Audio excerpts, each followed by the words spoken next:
Hello, and welcome back to the class.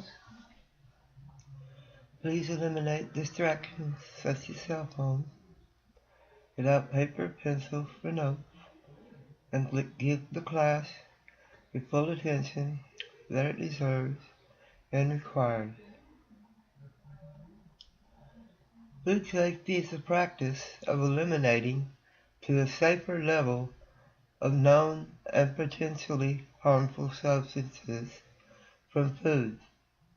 These substances include bacteria, viruses, parasites, fungus or fungi, and mold, which are grouped into a category called pathogens. Pathogens technically are anything that can be hazardous to either plants or animals, but it's usually associated with humans. Also, chemical and physical contaminants are very common as well. To do this, we must prevent contamination, reduce conditions that favor growth or introduction of microorganisms that cause illness and spoilage. Food must be handled, transported, and stored in safe ways, which means basically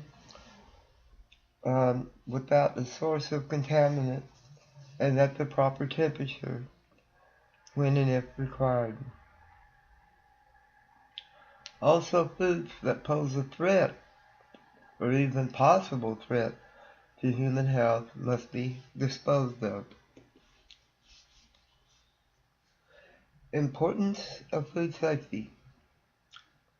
Food safety is an important part of our life.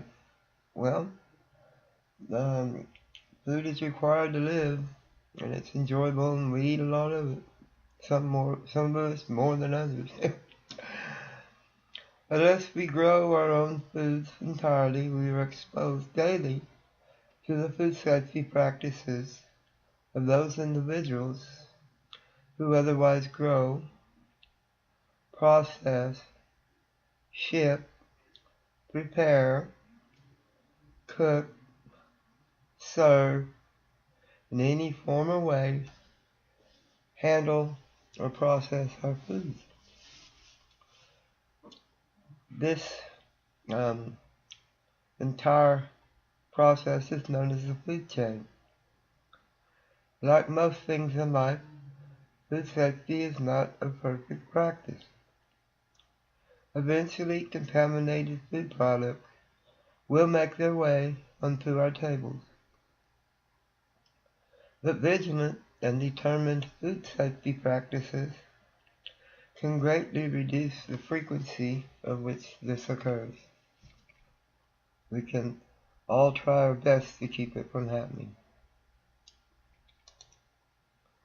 High standards in food safety. High standards in food safety provide many benefits. High standards help to reduce lawsuits and criminal prosecutions caused by poor standards or poor efforts. It enables customers to feel comfortable in the safety of the product being served. If they think it's contaminated, they're not going to be back for sure. Provide an overall cleaner work environment, among other things. Constant battles. By maintaining high food safety standards, lawsuits and criminal prosecutions are avoided. Keeping good practices and good records of these practices will give you the ammunition you need to combat any accusations of poor food safety standards and negligence. They'll have to find someone else to blame it on if something goes wrong.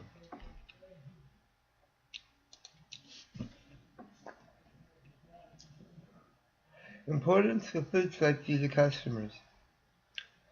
Maintaining high food safety standards helps to keep customers comfortable in your establishment. Keeping a clean house, as they say, as well as clean employees, will make patrons confident that the food they're eating has been handled in a sanitary and proper way. Imagine being served your lunch or dinner by someone that looks all grubby. I just lost my appetite. This in turn leads to customer loyalty, which increases the restaurant's profits and raises to your paycheck, which is always wonderful. Effort pays off here just like basically anywhere else,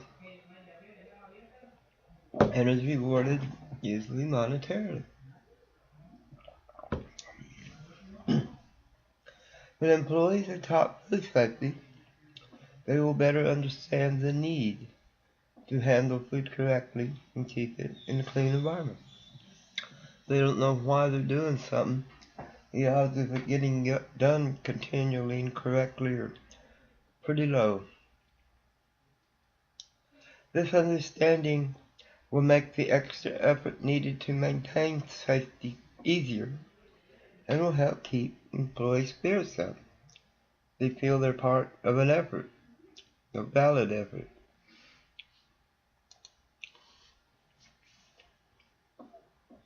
Making sure the employees feel clean and well trained has a direct relationship on the quality of the food product an establishment delivers or provides, and will keep employee turnover at a minimum, which is horrible anyway in restaurant industry, thus saving money on training and boy. Overall, a cleaner, more educated staff will result in less employee abandonment and more respect for the establishment's products, managers, owner, and other employees. All of the benefits of highly maintained food safety standards are essentially reversed or eliminated when dealing with poor food safety standards, such as improper hand washing and not keeping food contact surfaces properly washed, rinsed, sanitized, food at the right temperature at the right time. Employee education must, this is not an option, be a scheduled activity. You can't just say, well, I'll work it in. No, you have to have a schedule with your managerial duties, and that has to be on the schedule so that the employee can be informed, and job associations adjust their shifts so that those employees can receive their training. And I highly recommend for every new hire, a manager schedule 4 hours for their initial restaurant training. This can save countless hours searching for new employees or hiring some that don't work, firing them. Well, that was a bunch of money down the drain. Fending off potential lawsuits. Some people will sue you. They think they have any chance at all of winning due to unsatisfactory employee inspection or employee violation.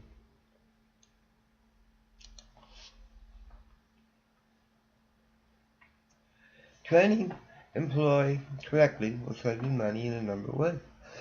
Excuse me. For example, when employees know the correct way to store foods, there will be less product waste and which leads to more profit. If they don't store it properly and it spoils, total waste of money and time. Clean and orderly employees will attract new and potential loyal customers. They are kind of the public eye, the way restaurant is decorated inside has a big effect. And the outside has a big effect. And the way your employees are dressed has a big effect. And their attitude has a real big effect. And that big effect leads to bigger tips for us. Yay! Foodborne illness. Each year, many millions of people contract foodborne illnesses from eating unsafe food, and thousands will die as a result. Not that we're running out of humans on planet Earth, but anyway.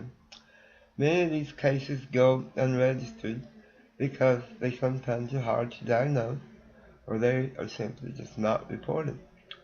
Often foodborne illnesses come in the form of stomach cramp, vomiting, diarrhea. A lot of times people think, oh, I just got some bug, and then let it go at that, when actually it was something that they had eaten. People get sick for a few days and are unsure who to blame, and or simply let the illness pass.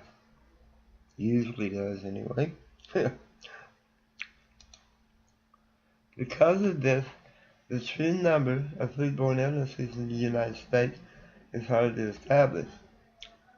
But the Center for Disease Control, CDC, estimates that each year roughly 1 in 6, which in the U.S. 48 million people get sick, 128,000 are hospitalized, and about 3,000 ultimately croak from foodborne diseases. Food safety is often taken for granted. This is a great irony because the most important thing in our life is our health and the health of our family, right? I mean, why wouldn't you be extremely concerned about what goes into making you and your family healthy? For example, when you bring your vehicle in for work at a garage, it is important that the mechanics are knowledgeable, and in many cases that they are certified to do the work. Otherwise, your vehicle may come back in the same, which seems to happen a lot, or even worse, condition than when you brought it in. Naturally, this can cause a great deal of trouble, by the way, lawsuits or potential hazards. What you put in your mouth, my goodness, is more important than what you drive, is it not? So why is it that good safety practices are so often overlooked and just taken for granted? Totally silly. Management should ensure that would be us, employees practice good personal hygiene, hand washing, cleanliness. Employees handle, transport, cook, and store food properly. Employees understand food safety. You're around to explain it to them. Customers are informed of the hazards of raw or partially cooked foods. Yep, it has to be readily available for them to be informed of this. Customers are informed to use clean tableware when returning to the self-service area. Again, you just have to have someone watching the thing. It's part of having a buffet. Specific illnesses, infections are reported to the proper authorities. If you have a problem, you just can't just forget about it. It needs to be reported to your local regulatory authority. Anything that poses an imminent health hazard is dealt with accordingly and immediately. Food safety practices. Oh, giddy. A food safety policy is a statement, policy, that lists the manner in which an establishment will maintain a food safe environment. In other words, it's a written document specific to that restaurant, and the restaurant philosophy in serving food, and it will be unique to the food type that restaurant serves. That policy must be written and placed where employees, anyone else can readily see it and find it. Essentially, this lists the goals of the establishment with respect to the level of food safety to be maintained. Among the established duties of the person in charge, she or he must ensure that all operating procedures required by the TFER and the FDA Food Code, which I'm sure are in binders now, one in the kitchen, one on your desk. All employees are informed about their obligation to report certain health conditions. Again, you can require them to, but still you have to be able to spot it when they're not communicating about it. Any food establishments that receive products after hours has it delivered in a manner that does not create a food safety hazard. These people that go around all these restaurants at 4 in the morning, and the restaurants, they got a system down, but you still have to verify that it was done right, and the product you received was, free of contaminants, rodents, and at the right temperature, and didn't look like it had been thawed, refrozen, anything like that.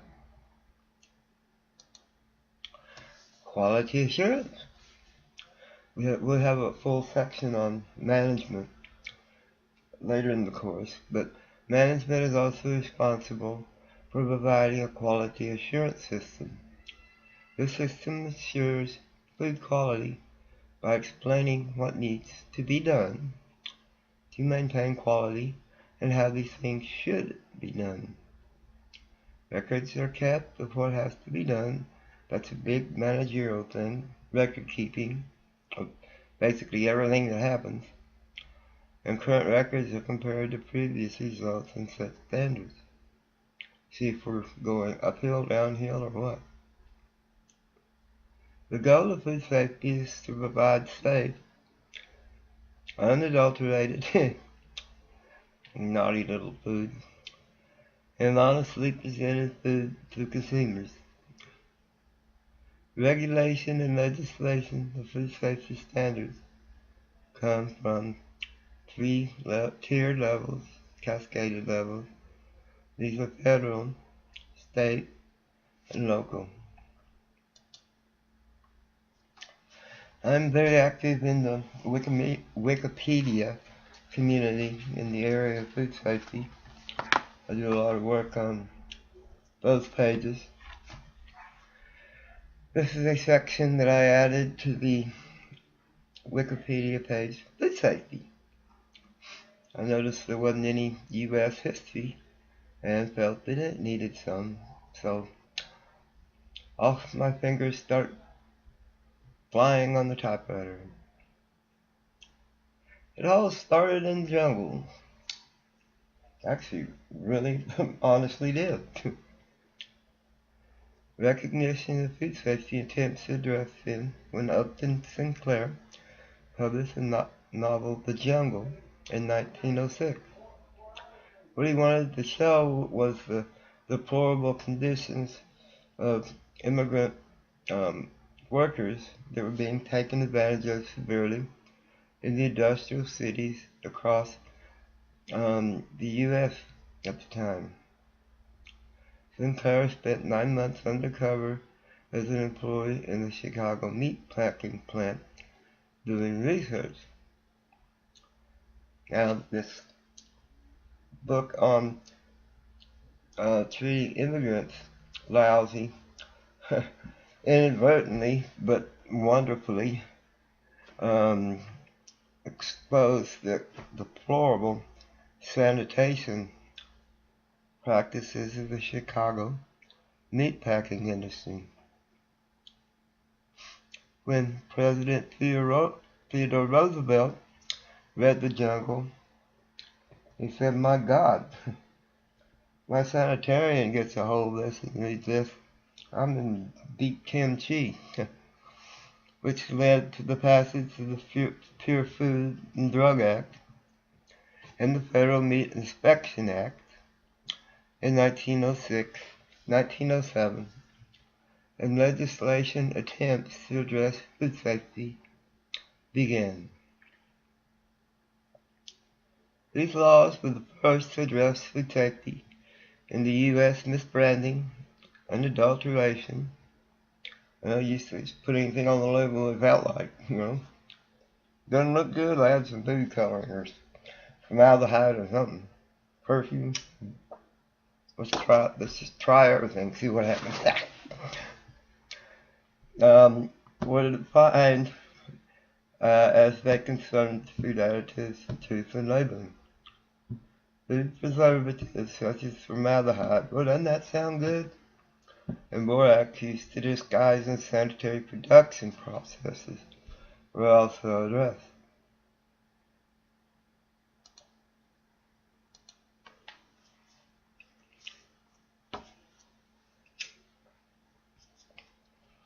Most important federal agency regarding food safety is the Food and Drug Administration.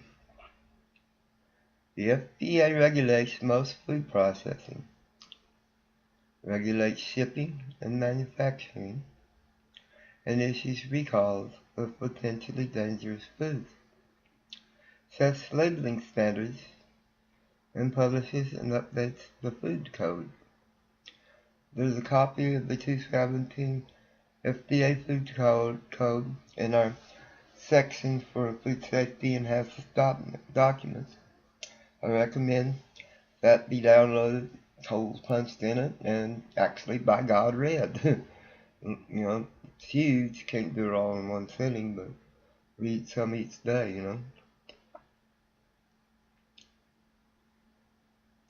Technically, the USDA is responsible for the safety of meat, poultry, and egg products, while the FDA regulates all other foods such as juices. The FDA also controls food that crosses state boundaries. The FDA regulates the feed chicken to eat, but the laying facility falls under USDA jurisdiction. So those guys got both of those wonderful departments to deal with. The U.S. Food and Drug Administration, FDA, publishes the Food Code, a model that assists food control jurisdictions. Well, it works its way down, state level, and then local level, by providing them with the latest scientific, known technical and legal basis for regulating the retail and food service segments of the industry. Restaurants, grocery stores, institutions such as nursing homes. Local, state, tribal. That tribe over there isn't selling food right. Get on them. Okay. The federal their hut's apparently dirty. Something needs to be done about that.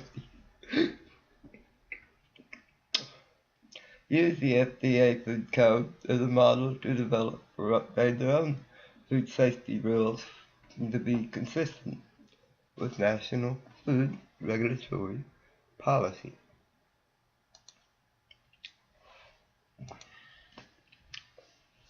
The FDA assigns codes known as the FDA Code. Imagine that. To each type of food that it inspects. These codes will have written sections attached that details the proper handling, storage, and cooking information for that specific food that it inspects. There's a lot more agencies involved. It's good that you just get a background here.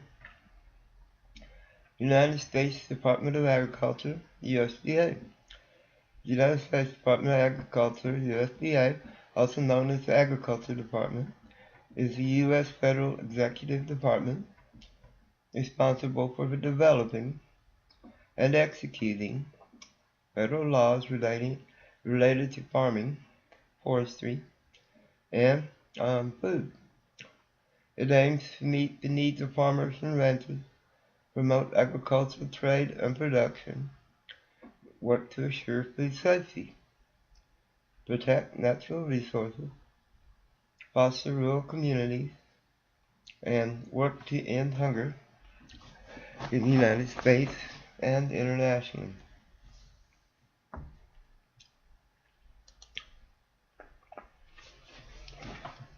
Environmental Protection Agency, EPA. They, depending on political climate, they get to do their job or kept from doing the job, but what they were designed to do is addressing climate change and improving air quality,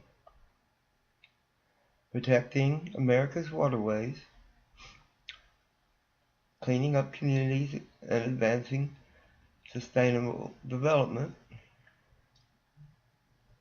ensuring the safety of chemicals and preventing pollution, protecting human health and environment by enforcing laws and assuring compliance. It's a big list of things to do there. Then you have the Center for Disease Control, CDC. As the nation's health protection agency, CDC saves lives and protects people from health threats. To accomplish the mission, CDC conducts critical science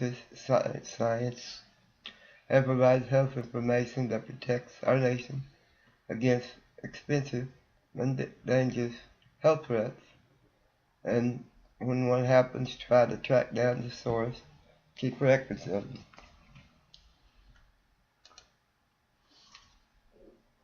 Sorry about the little white boxes here. That's what happens when I scrape stuff off of Wikipedia pages.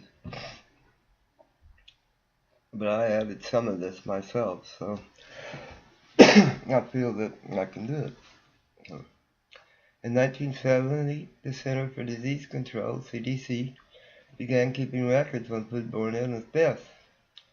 This was the beginning of effective record keeping that could be used to control and prevent similar outbreaks in the future. My God, 1970. Boy, I was in my mid-20s then. It seems like yesterday. The first major food recall in the U.S. was caused by canned mushrooms in 1972.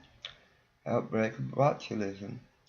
This produced the National Botulism Surveillance System.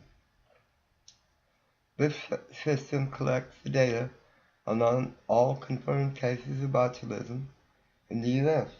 Botulism toxins are the most toxic poison known to man at present. This led to processing regulations for low-acid foods to ensure proper heat treating of canned foods.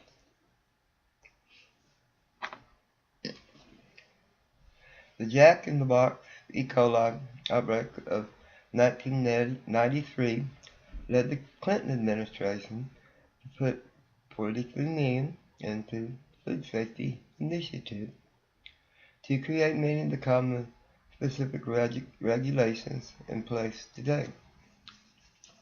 This initiation produced regulations on seafood, meat, poultry, and shell eggs. Have you ever seen a chicken that laid an egg without a shell? I hadn't either.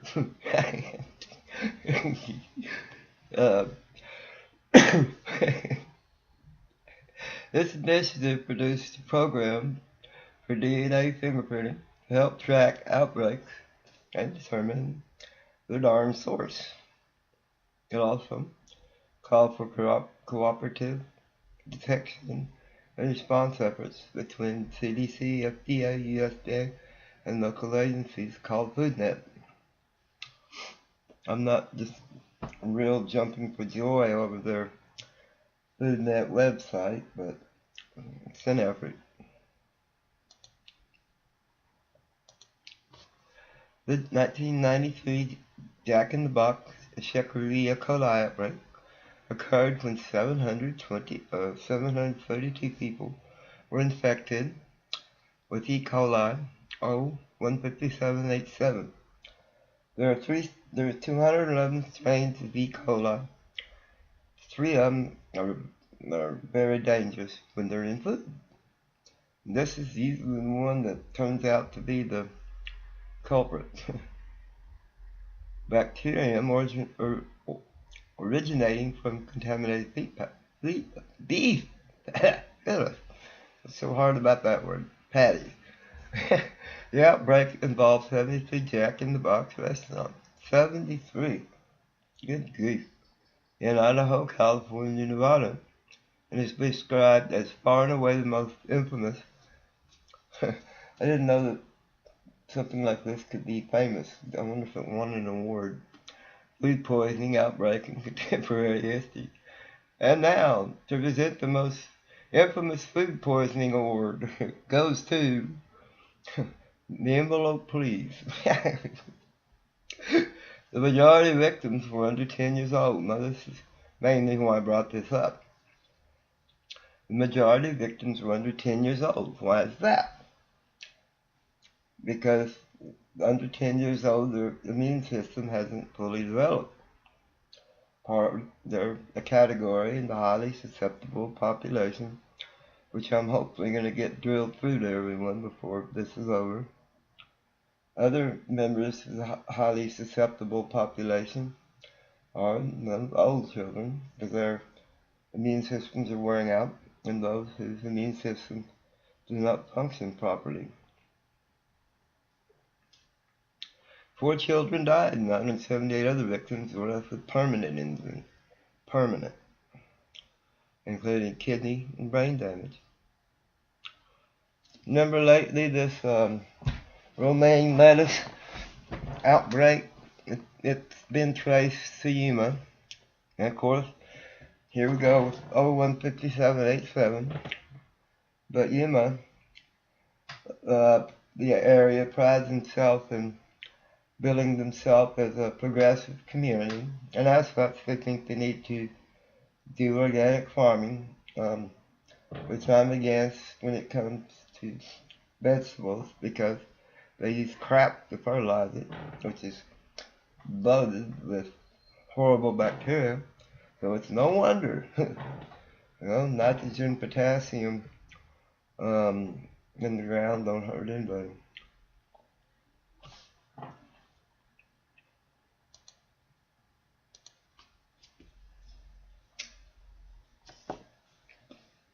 National Marine Fisheries Service, NMFS. The National Marine Fisheries Service, NMFS, often referred to as NOAA Fisheries Service, NOAA strategic goals: climate, weather, water, ecosystems, commerce, and transportation, and mission support. So society's needs for weather and water information, protect, restore, and manage the use of coastal and ocean resources. I thought this was so well appropriately named. Hey Noah, what's it like out there on the ocean?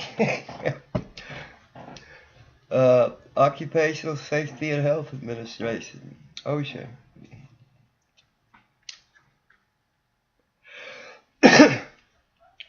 OSHA works to improve workplace safety and health for all workers, as evidenced by fewer hazards, reduced exposure in fewer industries, instruction of hazardous place, that it can be made less hazardous with safety standards in place. OSHA's core mission is to assure a safe and healthful workplace for workers. Consumer Product Safety Commission, CPSC. CPSC works to reduce the risk of injuries and death from consumer products by developing voluntary standards in the industry, issuing and enforcing mandatory standards, banning consumer products if no standard would adequately protect the public. National Sanitation Foundation, NSF. NSF also stands for National Science Foundation. But this is a very, very common question on food manager exams. Hint, hint. What does NSF stand for? Correct answer, National Sanitation Foundation. Manufacturers, regulators, and consumers look to NSF, International for Development of Public Health Standards and Certification Program, that help protect world food, water, consumer products, and environment. Their mission is to protect and improve global health, human health. As an independent, accredited organization, they develop standards and tests to certify products and systems. Most restaurant equipment and household equipment will have an NSF tag on it somewhere if you look for it. A lot of them have to have it, excuse me, especially commercial restaurant equipment. Here's a link that tells all about that, if so inclined to pursue it. State and local agencies have varying requirements. These agencies conduct inspections, give advice, enforce food safety laws, and issue permits. Every food establishment should have a good understanding of state and local codes. Permits and inspections, you're going to get used to that. Food establishments must obtain a permit from local regulatory authority to operate before beginning operation. In order to receive such permits, I think I have this in a later section, exactly what you would have to do to open a restaurant in Austin, Texas. Pay fees, oh yes. They run between, varies depending on how many employees you have. $250 to $500 a year, something like that. Allow inspections, comply with such standards, provide any required information, and often to operate under a HACCP plan.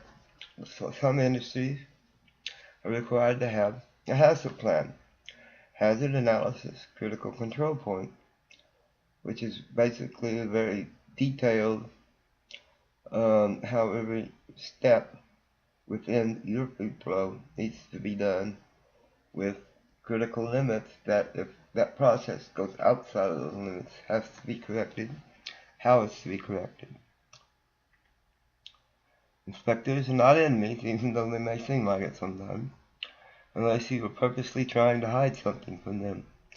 Otherwise, the main objective of the inspections maintain food safety. Right. I think it was my fourth job or something.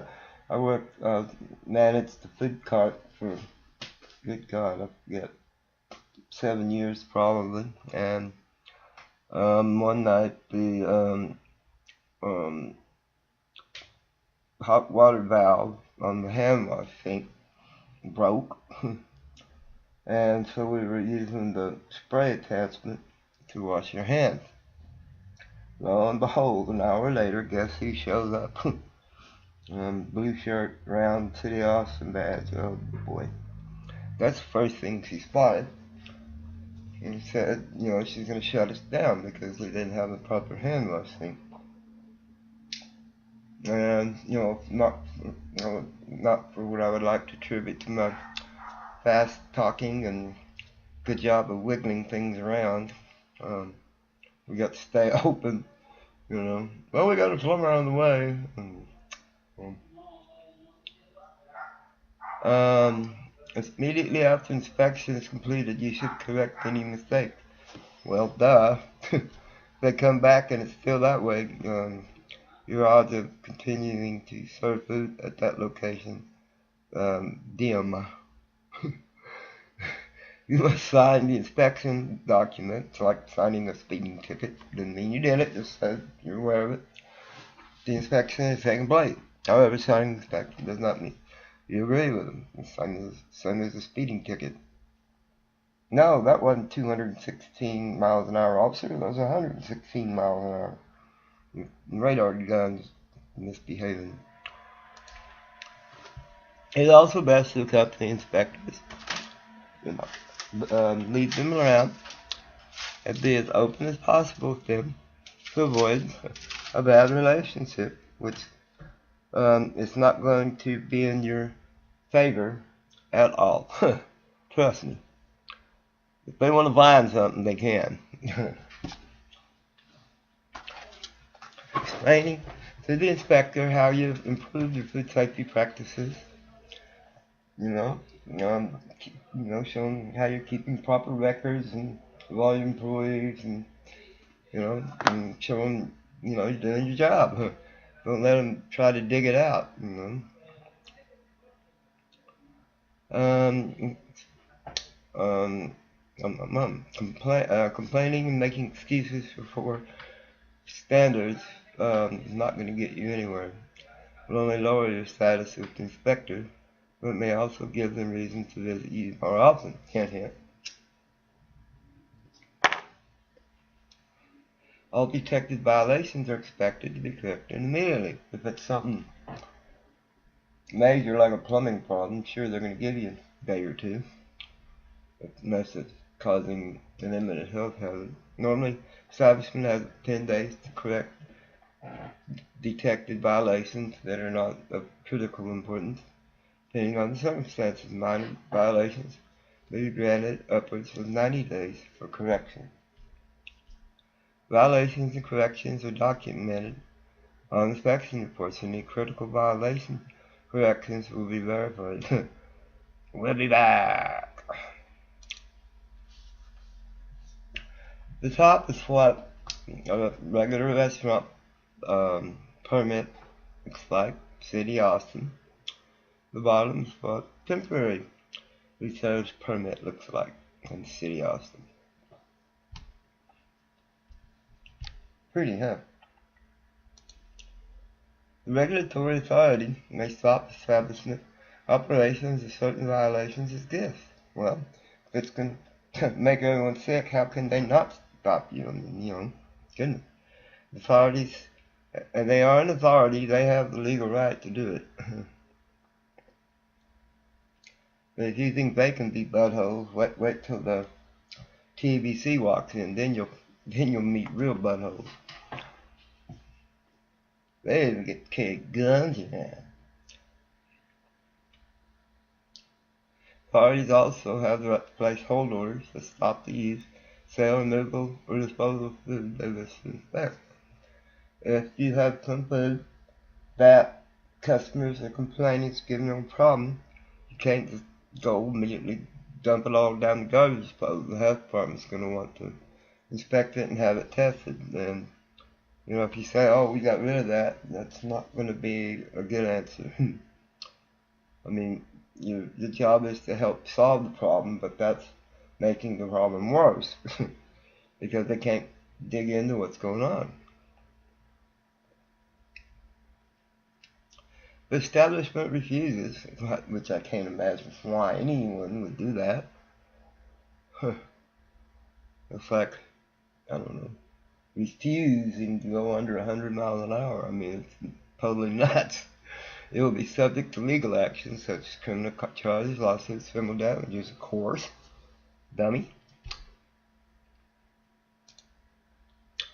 Oh, self-service salad bars, garnished tables. You can see they got sneeze guards on, so they don't get Escherichia crawling around on everything.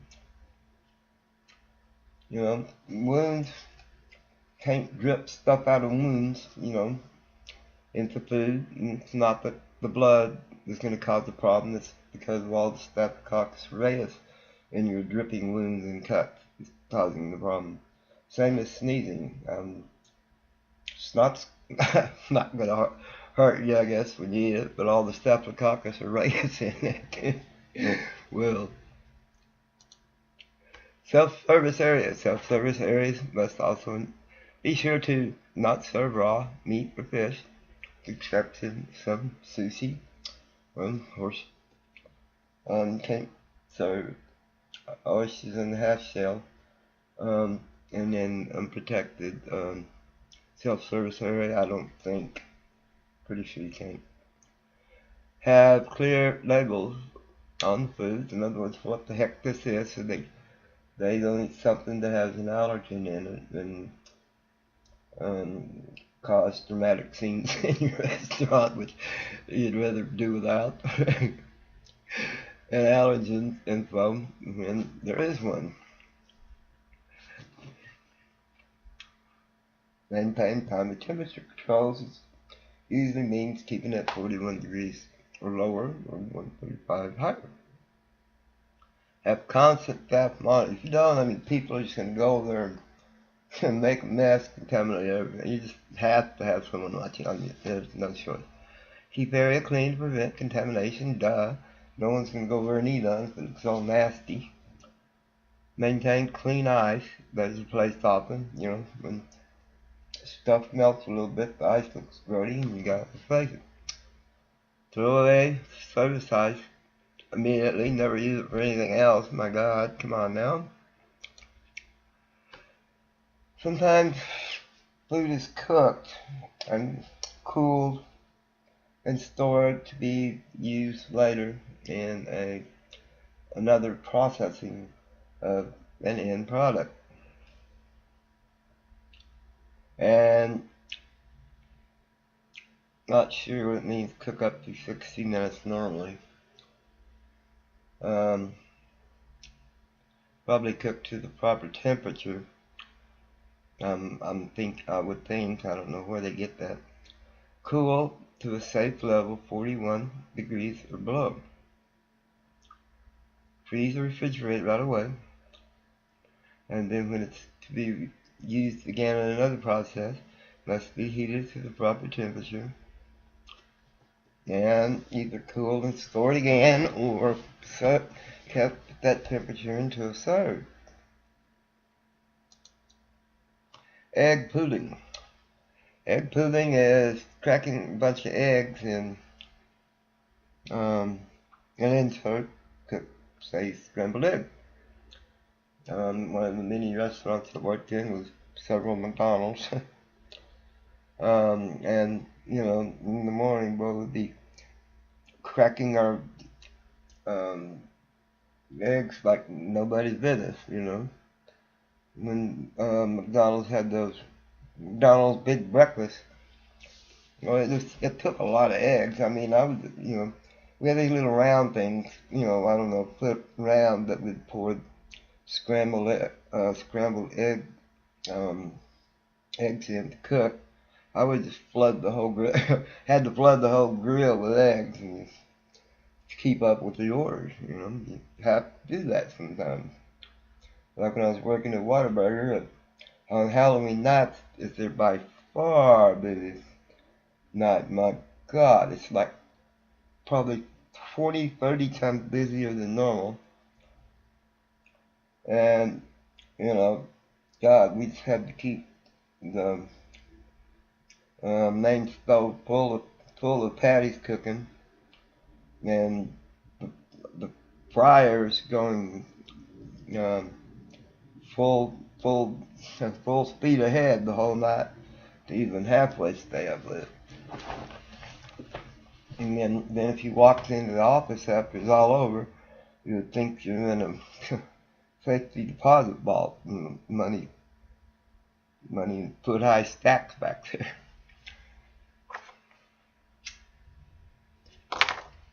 Luckily none of that ever disappeared when I was around. Now, sometimes you can get variances, which is when regulatory authority, checks out an issue and determines that it doesn't present a probable health hazard. And the areas these usually go to is growing seeds and sprouts. I like them, but I don't need them because they're so often the cause of foodborne problems. In the ways of curing meats, in the ways of offering live shellfish, and squeezing. No, squeezing. I'm squeezing juice, baby. Squeezing red juice. Excuse me. It has been said the strength of change. It has been said the strength of chain is the weakest link. This applies to the entire food chain in general, from farm to fork, as the acronym goes. This philosophy applies to every member of your restaurant staff. Each and every one must be properly trained. If not, the one that isn't trained, guess what? You're going to cause the problem. Houston, we have a problem. Through online education, such as food handler training courses and manager training courses, such as this continual training, which is what's required because, new issues come up, new ways of doing things, and they have to be monitored or it won't happen. When you're in management of anything, setting the example is by far the most important thing you can do. Your employees aren't going to do it if you don't do it, Just don't do as I do as I say do philosophy, doesn't float. Thank you. Take a break, and we'll keep going.